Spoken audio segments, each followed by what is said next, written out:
बिस्मिल्लाहिर्रहमानिर्रहीम। अस्सलाम वालेकुम students, welcome back to my channel all about maths with Sahar. आज की वीडियो क्लास 7 के लिए है। चैप्टर 6 है डायरेक्ट एंड इनवर्स वेरिएशन।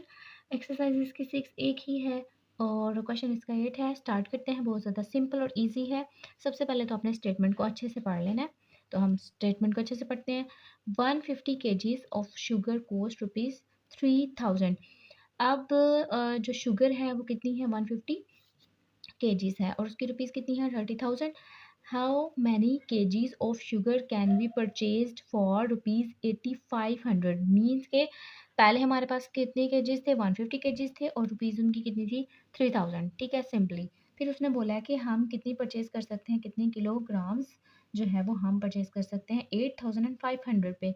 अब आपको बिल्कुल ऑब्वियसली पता होगा कि जब हमारे पास 3000 हो तो हमारे पास कम शुगर आएगी, कम हम चीनी परचेज कर पाएंगे और अगर हमारे पास ज़्यादा पैसे होंगे तो हम ज़्यादा ही कर सकेंगे। तो ये कौन सा हुआ, डायरेक्ट होगा। तो हम अब यहाँ पे चीज़ें लिख लेते हैं, जो जो चीज़ें हैं। सबसे पहले तो हमारे पास क्या है, एक तो शुगर है, यानी कि आप वेट ऑफ शुगर भी लिख सकते हो।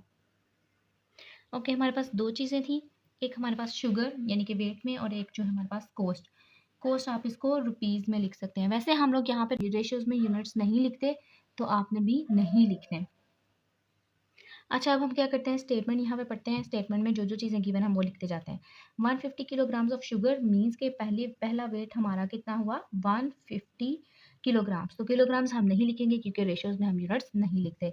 देन फर्दर जो हम देखें, कोस्ट कितनी है उनकी, ₹3000। तो हम यहाँ पे लिख देंगे 3000। अब उसने बोला how many KGs of sugar, तो हाउ मैनी केजीज को हमने देखने के लिए लेट करेंगे, लेट दी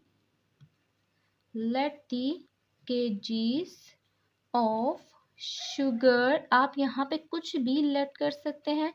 मैं यहाँ पे x लेट कर रही हूँ और देखें अब यहाँ पे फिर से हम स्टेटमेंट पढ़ते हैं, हाउ मैनी केजीज। तो हाउ मैनी केजीज को हमने यहाँ लेट कर लिया है, वो यहाँ पे मैं लिख दूंगी x। Can be purchase for rupees 8500। तो हमने पहले भी इसको डिस्कस किया, ये कौन सा वेरिएशन बनता है, डायरेक्ट वेरिएशन बनता है। तो आपने जो है वो डायरेक्ट वेरिएशन के अकॉर्डिंग ही इसको करना है।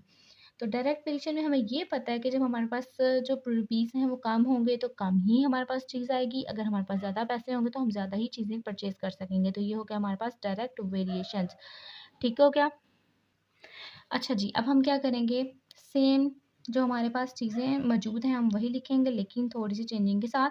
150 divided by x is equal, ये डबल प्रोपोर्शनल है तो इसकी जगह मैं इक्वल लगा रही हूँ, और 3000 बाय 850 8500 8500। तो अब यहाँ पे क्या करते हैं, हमें चाहिए एक्स की वैल्यू, मीन्स के जो हमारे पास मिसिंग केजीज ऑफ शुगर हैं वो फाइंड करने हैं हमने, जिनकी प्राइस कितनी है, 8500। तो हम क्या करेंगे, सबसे पहले तो क्रॉस मल्टीप्लिकेशन। तो क्रॉस मल्टीप्लिकेशन में मैंने आपको एक ट्रिक बताई थी, वो आपने यूज़ करनी है। छोटी छोटी ट्रिक्स इसलिए आपको बताती हूँ ताकि जिनको मैथ बहुत ज़्यादा मुश्किल लगता है वो ईजिली इसको कवर कर सकें। ऐसा ना हो कि आप लोगों के पहले ही जो चीज़ें हैं वो मुश्किल में है, ठीक है, तो और आप इसको मुश्किल समझ लें। नहीं, आपने ट्रिक के साथ करना है। तो ट्रिक के साथ क्या है जी, आपने सबसे पहले देखना है इसको 150 और थोड़ी सी स्पेस छोड़ देनी है, इक्वल और 3000। मतलब जो चीज़ें हमारे पास गिवन है हमने वही लिखी है, लेकिन थोड़ी सी ट्रिक के साथ। अच्छा जी, अब हमने क्या करना है, अब हमने इसका जो नीचे वाला पोर्शन है वो चला जाएगा इसके साथ मल्टीप्लिकेशन के साथ, और जो इसका नीचे वाला है वो इस साइड पे आके क्या हो जाएगा, मल्टीप्लाई।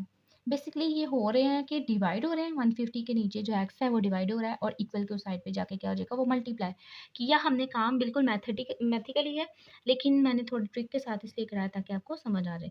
अब हमें एक्स की वैल्यू चाहिए, यानी कि केजीज ऑफ शुगर चाहिए जो हमारे पास मिस थे, वो हमने फाइंड करने हैं। तो उसको फाइंड करने के लिए हमने देखा कि हमारे पास एक्स के साथ कोई चीज़ एक्स्ट्रा तो नहीं है।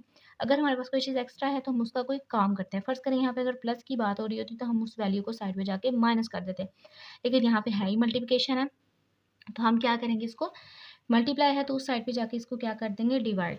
तो ये काम जो है मैं यहाँ पे कर रही हूँ, यहाँ पे लिख रही हूँ ताकि ना स्पेस ज़्यादा हो जाए।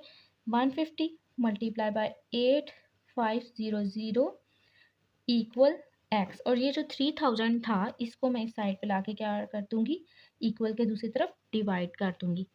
ठीक हो गया। अब मैं यहाँ पे जीरोस को कट करती हूँ, 10 20 से कट गया एंड 30। आप यहाँ पे ये कर सकते हैं, कैलकुलेटर से इनको मल्टीप्लाई करें और एग्जैक्टली जो आंसर आएगा उससे इसको 3000 को डिवाइड कर दें, तो आपके पास जो है वो आंसर आ जाएगा 15 मल्टीप्लाई बाय 85/3। अभी भी हमारे पास कुछ ऐसी वैल्यूज़ हैं जो इसकी स्टैंडर्ड फॉर्म ला सकती हैं, तो हम इसको स्टैंडर्ड फॉर्म में कन्वर्ट करेंगे। 3 1 ज़ा 3, 3 5 ज़ा 15। अब हमारे पास बचा 5 multiply by 85 is equal x। तो अब इनको बस मल्टीप्लाई करना है, तो मल्टीप्लाई हम यहाँ पे कर लेते हैं। ठीक हो गया। 85 मल्टीप्लाई बाय 5, 5 5 ज़ा 25, सॉरी यहाँ पे 5 आना है और 2 ऊपर चला जाएगा। 5 8 ज़ा 42 ऐड किया तो हमारे पास आ गया 42। तो ये हमारे पास है एग्जैक्टली 425 जो शुगर है केजीज में वो आएगी। तो यहाँ पे अपना लिख भी सकते हैं, आप यहाँ लिख सकते हैं KGs of sugar is equal x is equal 425 KGs जो है वो आपकी क्या आएगी, शुगर आएगी।